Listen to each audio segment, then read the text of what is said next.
Good evening, everyone. Good evening. Thank you for having people gathered here. We're a bit limited tonight because of COVID, but we're still going to get a full blessing. First of all, I want to say thank you to Fusion for hosting the exhibition, which runs in town until the 30th, and for hosting this evening. I just want to give a shout out to a few people from outside of Oxford, to Miss Apu, legendary Miss Apu, and Jackie Forrester from the Working Men's College in London, to Anita Shervington, who runs the Blast Project in Birmingham, and I think the people of the furthest distance is a group of people in Norway in a town called Drøbak. So to Petra, Baker Stone and friends, I want to say welcome. Okay, I'm going to start off with this exploration of, or this celebration of African and Caribbean folklore with the Hausa. Now the Hausa are people from northern Nigeria. I think they carry one of the monumental traditions in sub-Saharan Africa. Their language is a lingua franca of West Africa. If you think of the way that Swahili is used in East Africa, Hausa is used the same way in West Africa. From the Afro-Asiatic language group, which incorporates Hebrew and Arabic as well. They're also great craftsmen, especially dyeing indigo. There's the Kofamata pits in Kano, one of their great city-states, famous for dyeing indigo, when we think of the blue men of the desert, the Tuareg. And also leatherworking, which is another skill of theirs. But their trading went right across the Sahara, as far as Libya, and across the savannas of West Africa. Okay, the first piece is called Chant Zankalala. Now, Zankalala is one of my favourite characters from Hausa folklore. He's a little man who rides a rodent. His stick is a snake, and his head covering is a swarm of bees. And he's always escorted by a group of birds. Now, we don't know why he's actually escorted by a group of birds. I think one reason is because in one of the tales, he defeats Dodo. Now, Dodo is the kind of feared monster of Hausa folklore, and he manages to defeat him. So I'm going to ask you to chant along with me, because as you know, African and Caribbean folklore, audience participation is paramount. So you're going to come in where it says voices. Okay, so I go, they call his name. Zankalala. Perfect, people, you've got it. Okay, let's go, chant Zankalala. Oh yeah, and also the birds that I mentioned here are all birds that you'll find in the northern Nigerian region. They call his name Zankalala. Wherever he goes, Zankalala. Lavender, wax, fill, melodious water. They sing of him, Zankalala. They protect him, Zankalala. Attacking his foes, Zankalala. Tambourine down, wood like a fisher. They keep him safe, Zankalala. The Dodo can't touch him, Zankalala. No monsters or witches, Zankalala. Indigo birds, cinnamon bunting. They chant his name, Zankalala. Lovely. People, let's run that again, because that's a nice little warm-up piece. Okay, let's run that again. Perfect. 1, 2, 3. They call his name, Zankalala. Wherever he goes, Zankalala. Lavender, wax, fill, melodious water. They sing of him, Zankalala. They protect him, Zankalala. Attacking his foes, Zankalala. Tambourine down, wood like a fisher. They keep him safe, Zankalala. The Dodo can't touch him, Zankalala. No monsters or witches, Zankalala. Indigo birds, cinnamon bunting. They chant his name, Zankalala. Bless you. Okay. For the next piece, it introduces some of the characters from Hausa folklore. So I'm going to ask this gentleman here, Jason Hewitt, aka Shakaman, who is a brilliant multi-instrumentalist. He plays everything: guitar, bass, hand drum, melodica, violin. So I'm going to ask him to come in and accompany me on this piece on guitar. Tony, let me just okay, so I just introduced a couple of characters while Shaka's getting set up. So Gizzard the Spider is a trickster figure in House of Folklore. Now, the tricksters are the central characters in the folklore of any culture. And the most famous one in Sub-Saharan Africa is probably Anansi, which slave he went out across the Caribbean from his home in Ghana. And then we've also got Dinner the Jackal. Now, the jackal is often demonized in cultures around the world, but in the Hausa culture, he's a figure of wisdom. And it reminds me of the original people of Guyana and Venezuela, that region. And the crested curassow, a bird, has the same kind of level of respect as Dinner the Jackal. Okay? Perfect. It's called Bring Them All Storyteller.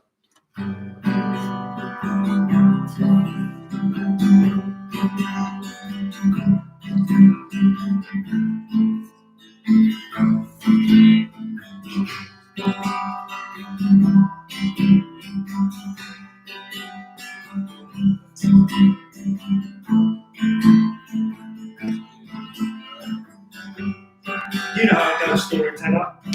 Old L, stabbing whenever he wants to, dragging that same old ragged sack behind him. So let the tale that is told tonight be a long one. If you don't finish tonight, that's all right. Please continue the telling until my eyelids meet and close, and the old L elsewhere, take another sack of unwanted things to somebody else. So please extend the story, master of the spoken word. Bring them all in. Bring Gizzard the Spider and the lion called Jackie, and the tamarind tree with the spirits called his cocky. Bring them all, storyteller. Dinner the Jackal too, so you can sprinkle a little wisdom around the moving fire. And the sacks old L carries round are weighty, heavy with people and time. And to each presence he gave passions, he brings them a different sack, and blazing with the soul that roast. And he brings the unrequested bundle when you least want to receive it. So I beg you, bring them all in, all our favourite characters. Gil the elephant, Kura the hyena, that heron called Zalbet, the cock known as Zakara. Bring them all, storyteller. Dinner the Jackal too, so you can sprinkle little wisdom around the moving fire. As time rolls on, we hope not to make additions to the ragged sack, overloaded as it is. And the visit by older L will become less frequent. But there is nothing inside the sack already to keep him coming back. So while he's here, please something goes to the table. Jamila the ostrich and Zaka the donkey, Irina the hippo, the camel called raccoon. Bring them all, storyteller. Dinner the Jackal too, so you can sprinkle a little wisdom around the moving fire. There are things eternal that do not come without eraser. Old L knows that, as well as you and I. We go on, sagging inside, externally straight back.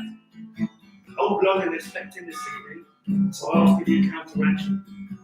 Bring the moose to the leopard, and the crow and kaka, the wildcat Missouri, plus the dog and timber. Bring them all, storyteller. Dinner the Jackal too, so you can sprinkle into wisdom around the moving fire.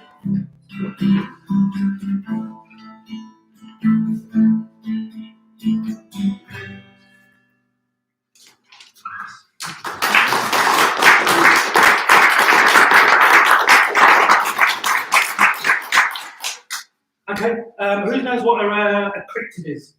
A cryptid. I want to give me an example of a cryptid. A mix of two animals. There you go. So a cryptid basically is an animal that's said to be, but there's no evidence of it. So like Loch Ness Monster and Yeti and such figures. So Africa and the Caribbean has its fair share of cryptids. So there's one in the Gambian swamps called the Linkananka. There's actually been cryptozoologists from this country who've actually gone out there to do some research. The Caribbean has Yeho. So you'll be walking along and you suddenly hear Yeho, Yeho. So if children are leaving school and kind of they're dilly-dallying along and haven't noticed that the kind of darkness is coming in, suddenly they hear, yeah, and they'll just start up because it's time to leave that place. So one of the cryptids of the Caribbean is from Belize, called the Sisimiti, has its roots in the folklore of the Mayan people. Sisimiti. Where are you going, Sisimiti? I keep telling you, you can't step in. The house is too small and your feet are too big. You'll mash up the floorboards, ruining the rugs. Space is limited here and your toes are gargantuan.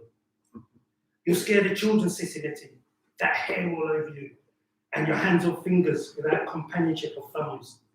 And your feet are too big. Maybe time to cut your nails. Treat yourself to a pedicure. You'll give the children nightmares. Stomping through lullaby time. Okay, from the Caribbean we go back to Africa and we go to South Africa. So there's the Nunu. The Nunu are kind of like the little people of Zulu folklore, and they remind me of the Yandawa, who are the little people of Hausa folklore. And the Yandawa are the guardians of the forests, and the Nunu are basically the guardians of everyone, of animals, of humans. So one of the famous stories is there's two children abandoned by their father after the maneuverings of their stepmother, and they're abandoned and they're sitting there crying in the wilderness. Suddenly a big rock opens and the Nunu come out and kind of bring them into their little cabin of fireflies, and they're looked after. So when we remember the sermon of Jesus when he gave the blessings on the mount called the Beatitudes, so these are the Nunu Beatitudes. Blessed are the Nunu, menders of the broken wing. Blessed are the Nunu, giving respite to the human sufferer. Blessed are the Nunu, whose roommate is a dream called sanctuary. Blessed are the Nunu, and the fireflies that bright in the cabin. Blessed are the Nunu, offering a hearth to the homeless couple. Blessed are the Nunu, for the lullaby that is sung during the day. Blessed are the Nunu, the carriers of endless compassion. Okay, this is where you come back in. So River Mumma. So we're going from Africa to Jamaica, and we're going to River Mumma, who's the guardian of the rivers. And in the Caribbean, we also have Papa Bois, who's a guardian of the forest. He's said to be, the top half of his body is said to be human, and the bottom half is a goat. And in some stories, you see where he carries a flute, in some stories, he carries a bell. But either way, he uses them to warn animals of the approach of hunters or anyone who comes to do harm to the forest. Okay, so this is River Mumma, the river guardian of Jamaican folklore. So where I want you to come in is where it goes. So I was up to she watched overall, and then you'll come in. All of them, all of them, all of them, all of them. She watches overall. Okay, all of them, all of them, all of them, all of them. She watches overall. Lovely, perfect. Let's go. So these fish that I mentioned there are all fish that you'll find in the rivers in Jamaica. Sometimes she'll come above to sit on a rock, dressing her hair with a golden comb. Strike my jar on the river going, fast sleep a little natural. She watches over all of them, all of them, all of them, all of them. She watches over all. Sometimes she's our saviour, pulling the victim from the threshold of the drowning door. Now tilapia tambaki, campesina as well as happy. She watches over all of them, all of them, all of them, all of them. She watches over all. Bless you. Okay, back to Africa, to Ghana, where my roots lie. Okay, this is called Separera time.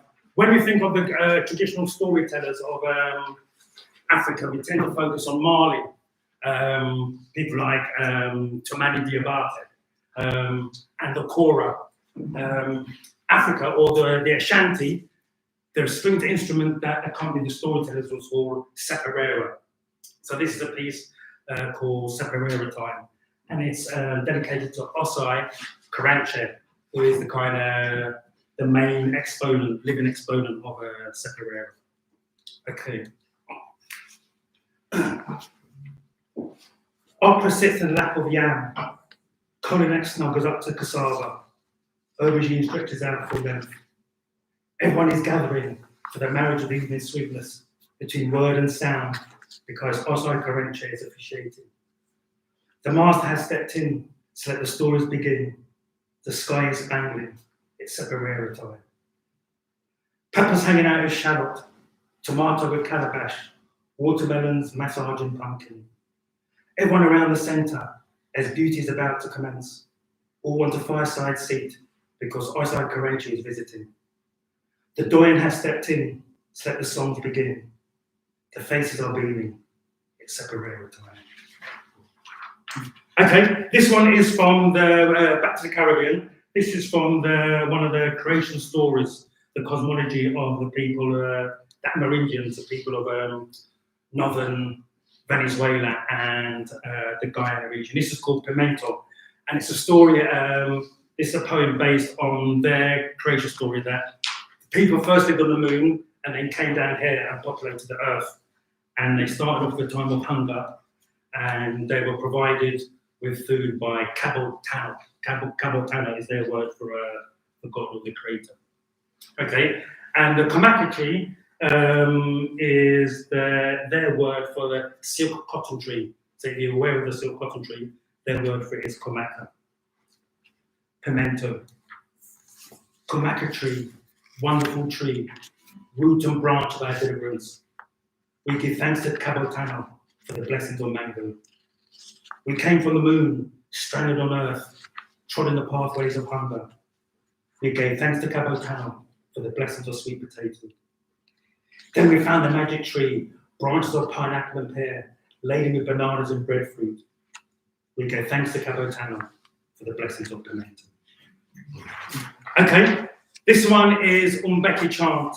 Okay, the tortoise, Umbe or Umbeku, whichever word you prefer, is the trickster of Igbo folklore.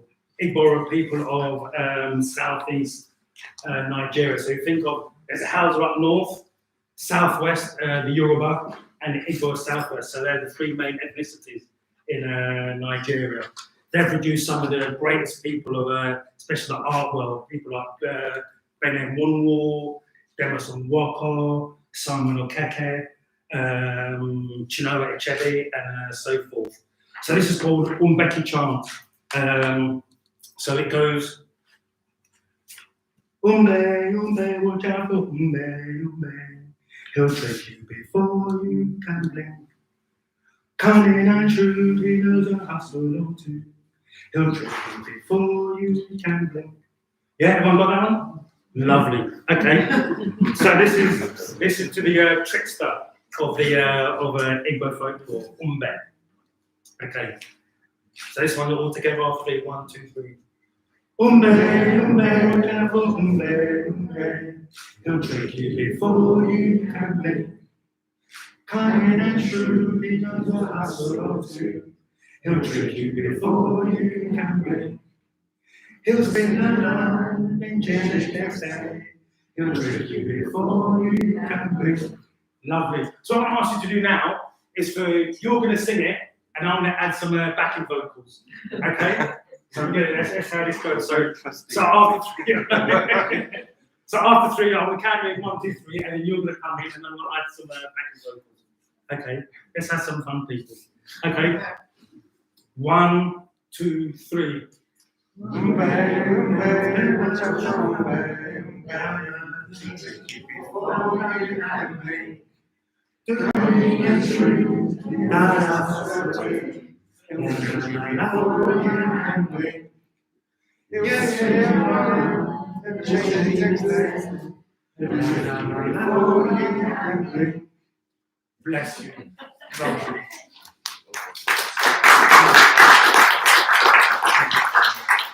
Okay, back into the Caribbean to a giant called the moon gazer. And he's not really a malevolent giant. We just have to take caution because he's called the moon gazer, so he always looks up at the sky, at the moon, and he's got these massive legs. And he doesn't look where he's going, so he's like this all the time. So it's for us to be kind of cautious and look out for where he's stepping. So as I say, he's not really a malevolent giant. He's just a bit kind of clumsy. Okay, so this is called Awesome Moon Gazer, and from the folklore of the Guyanese. Okay, awesome. Be vigilant where you step, because he never is. But as he does, you need to look up also. Watch out. His head is so far up there, he cannot see where his feet land. Stepping through, then he stops. Maybe 1 foot in Orocama Forest, and the other by Essequibo River. He's the tallest of everything, always looking up. He's a tall, thin giant, looking up into Celestia. Beware, tonight is the night of the full moon. He'll be about. I saw him once on top of Caramera Mountains. It was awesome, almost still, just staring up. It was as if it gave him sustenance, fuel, and looking up, he got the crucial top up. If there is a man in the moon, in that white globe up there, then they are very well acquainted, because all he wants to do is to stand and gaze at the moon. No need to panic, just keep your head raised. Take caution as you go. The moon gazer is out tonight. Okay, back to Africa, to the Senenke. The Senenke were the founders of the first great state in West Africa. So before we had Mali and Songhai, there was ancient Ghana. When Kwame Nkrumah became the first president of independent Ghana, he called Ghana in tribute to the ancient kingdom. And for me, they have produced the greatest epic in Africa. There's an Umvet epic of the Fang of Gabon and Cameroon. Probably the most famous one is one Sundiata of the Mandinka of Mali. But my favourite one is the one called Dause, or Dorsi, some people say, Dausi. And the reason why it's my favourite, because I think these folk tales are a reflection of us. You know, we use animals, but basically they're a reflection of us. And there's two figures in there, and one is called Gasseret, and I think he's kind of the worst of us. He's greedy and manipulative. And there's Sambagana, who is this kind of positive figure, the bringer of laughter. So this one is called, and to me, he would be everyone's greatest friend. If he was alive today, everyone would want him as a friend. So Sambagana. When the warriors of doom encircle you, loaded with depression's ammunition, let me be your Sambagana. When uncertainty explodes, caught between the dim light of advance and the darkening path of retreat, like the hero of the Senenke epic, let me be your bringer of laughter. Okay, I'm going to bring you back in now. We're going to go to back to the Caribbean, to Puerto Rico, to the Chupacabra. Yeah, I think it speaks for itself when you see the chorus line there. So you're going to come in with Chupacabra, zoomorphic Dracula, they call it ghost. Okay. Chupacabra, zoomorphic Dracula, they call him the ghost. Lovely, perfect. Okay, a preference. A little blessing sucks milk, as you and I with mango fruit. Chupacabra has a preference for blood.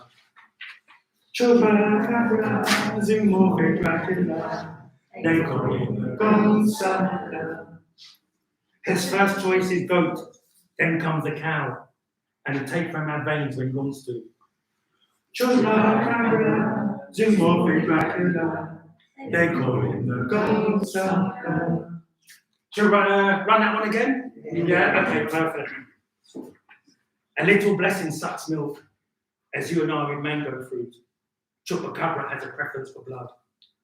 Dracula, Zimorphic Dracula, they call him the goat sucker. His first choice is goat, then comes the cow, and it takes him out veins when he wants to.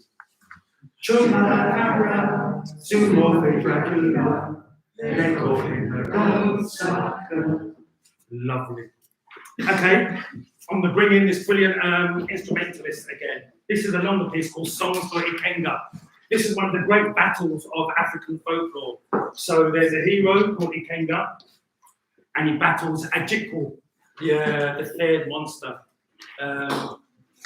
Yeah, we all like to read these stories of kind of good over evil and such forth. So this is one of the great stories of that.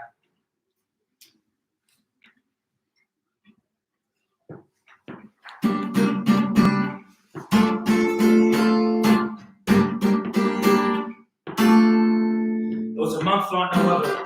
It seemed like Ifufu came visiting every day. The one who's never invited and gate crashes when he wants to. But Ifufu, otherwise known as Hurricane, wasn't the cause of the month that no one wants to greet it.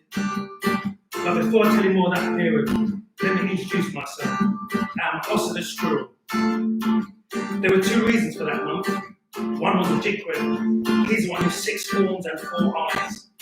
As you can imagine, those of the female gender don't want to partner him during the time to dance or invite him back to meet the folks. So too do many of the monster race, even though they yearn for human women. Or in acting looks, he balanced up with strength. He'd pick up an iroko tree and bat his opponent with it. Who was this opponent? None other than Ikenga, the warrior of wide renown, who excelled at wrestling. He was also an uprooter of trees, clubbing a jukka with a rapier palm. I was scared to sleep at night and fearful of going out of the day. Normally, I'd look out for jackal or for puff adder, but now I'm on high alert for falling trees, the feet of the jukka, and the bombs he makes. As soon as he started throwing them, every single living thing went for cover, whether insect, amphibian, or big cat. Can you blame them? I mean, who wants to be splattered with a bomb whose content is a mixture of Ajikwu faces and urine? You better run for cover. And so it went on for the month, day and night. They tore the place up. Ogre was always stomping, slugging through the stone teeth, while Ikenga, with the skills of the acrobat and the use of somersault, dodged each and every missile, whether on tree, rock, or the product from the monster backside. You should have seen Ikenga. It was sweet to watch him, agile and quick, so Ajikwu couldn't touch him. He remained cool and focused, while Ajikwu got more and more frustrated. And when he howled at night, he woke the whole forest, and the little ones suffered from nightmares. So did a few adults, if the truth be told. During the day, the echo from the howl bounced off a tree or rock formation to knock you off your feet, or at least stun you. I became a disciple of vigilance, extra careful when I went in search of nuts and roots, yam and sweet potato. One time I suffered temporary blindness. The man and the monster had been in combat in a dry arena. The dust that they created became a storm, reducing the area to low visibility, causing accidents and death. A buffalo stepped on a lizard, and an antelope bashed into a tree. Then, another brilliant somersault, Ikenga found himself standing in a tree above the stomping one. As a nemesis came under the tree, a hero jumps at him, grabbing 2 of the 6 horns. Sometimes it's good to have multiple choice. Ajikwu tried to shake him off, going full speed through the forest, banging his body against the trees or whatever he could help to throw Ikenga off. Barging against this and against that. But once again, the nimble and deft movements of the rider, he was successful.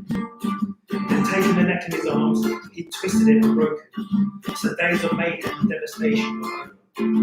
I jumped and leapt around amongst other forest elements. It became our home again, not a battleground for the outside. And later on, as I sat near the fire, the storyteller told a new story, laughing at Ajikwu and singing songs for Ikenga.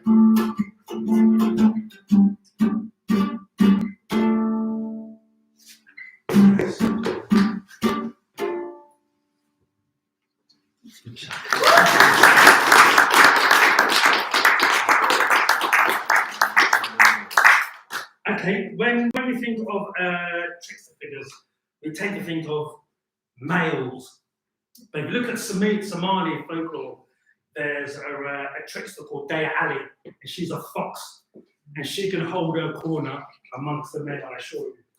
So this one is called Laughing of Anansi, and this is about probably the most famous trickster figure in African folklore, who, as I said, Judas Slade was taken across the Caribbean, so you'll hear stories of Anansi in Grenada, Jamaica, Suriname, and all over. So this is called Laughing of Anansi, and it's around, if you can imagine an old man, and he's coming to the end of his days, he knows that he's going to meet ancestors soon, and he's got one final wish. So this is a poem about his wish. Oh yeah, and also Asamondo in Ashanti folklore is the place where where those who've had their final death go to reside. Laughing of Anansi. And the old man said to death, "Go easy, dark angel. Don't run to me. Take your time. I beg you to go slow, just a little longer before I go to Asamondo. One more time is all I ask, the little ones and the spider.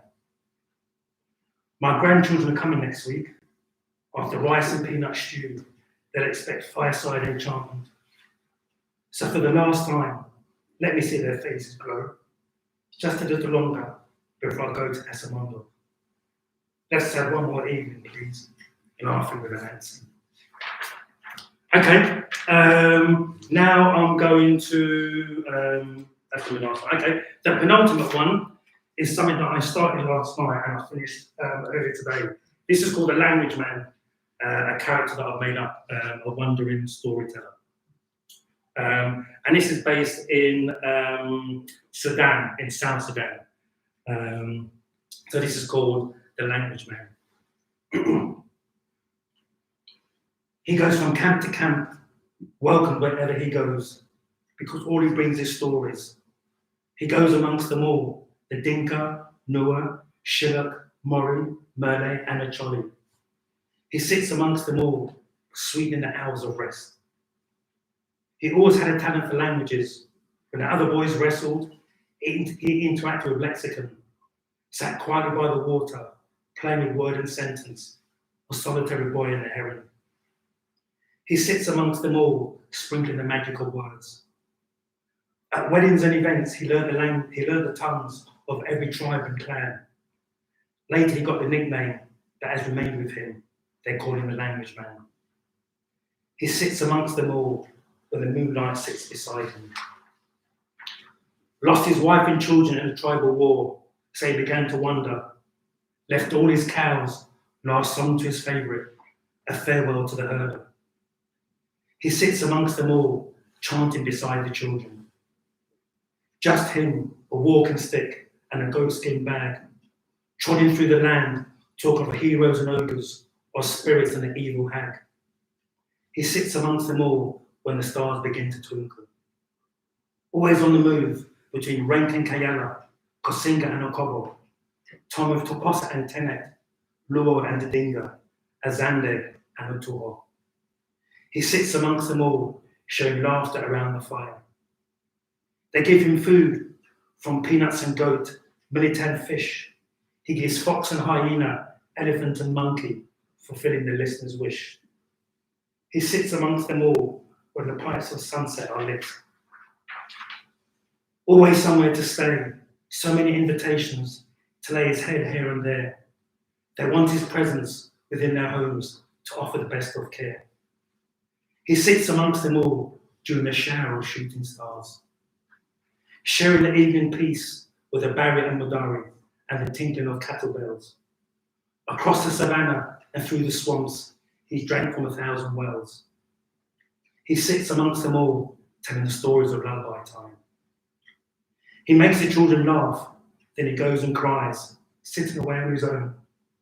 But for all his sadness, never heard him complain or sit around and groan. He sits amongst them all, opening a portal to solace. The only time that he's truly happy is during the telling of tales. All gather to listen, embraced by his presence, grandma, child, and a snail. He sits amongst them all, entrancing the old and the young. He goes all over, from jungles to Maridi, Yamlel to Terakaka, Along the Nile, across the Sud, Rumbek to a place called Juba. He sits amongst them all, weaving stories with a golden thread. Tales of cannibals, witches, and the ones we know as wise. Characters of laughter for us to learn from, and the ones we despise. He sits amongst them all, and there's a smile on every face. The children see him coming, shouting, "Here comes the language man." And their parents, smiles across their faces, looking forward to the twilight plan. He sits amongst them all, bringing a blessing of peace. Okay, so the last piece.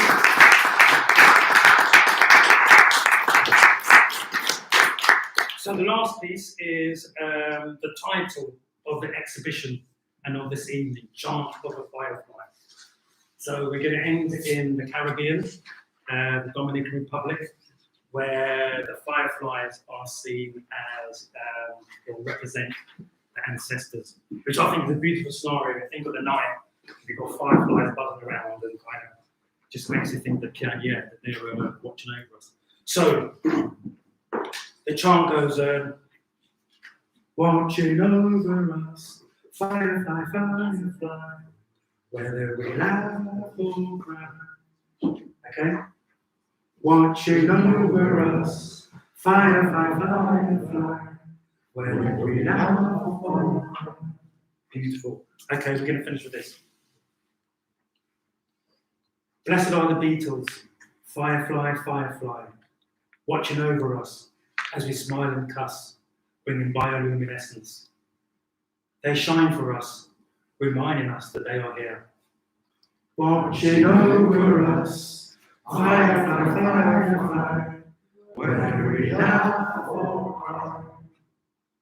Glowworms of our homage, firefly, firefly, guardians with light, sentinels of the night, bringing bioluminescence. The ancestors, stars of our evening sky. Watching over us, firefly, firefly, whether we laugh or cry. Now, because this is the last one, should we just do that once more? Yeah, this is the last one. Okay. Blessed are the beetles, firefly, firefly, watching over us as we smile and cuss, bringing bioluminescence. They shine for us, reminding us that they are here. Watching over us, firefly, firefly, whether we laugh or cry. Glowworms of our homage, firefly, firefly, guardians with light, sentinels of the night, bringing bioluminescence. The ancestors, stars of our evening sky. Watching over us, firefly, firefly, whether we laugh or cry. So now I'm going to hand you over back to Garvin, who is going to play some sweet roots reggae music for us. Sister Ali, who's supposed to be on saxophone, has been ill, so she won't be able to join us. And just wanted to say that if anyone is interested, then on Wednesday, I'm delivering a lecture on Zulu folklore at Brasenose College between 7 and 8. So if anyone is interested, you're welcome to come along if it's free. And I'd just like to say it's been a pleasure to share African and Caribbean folklore with you. I hope it will go away and you'll dig in and find out more. Bless you.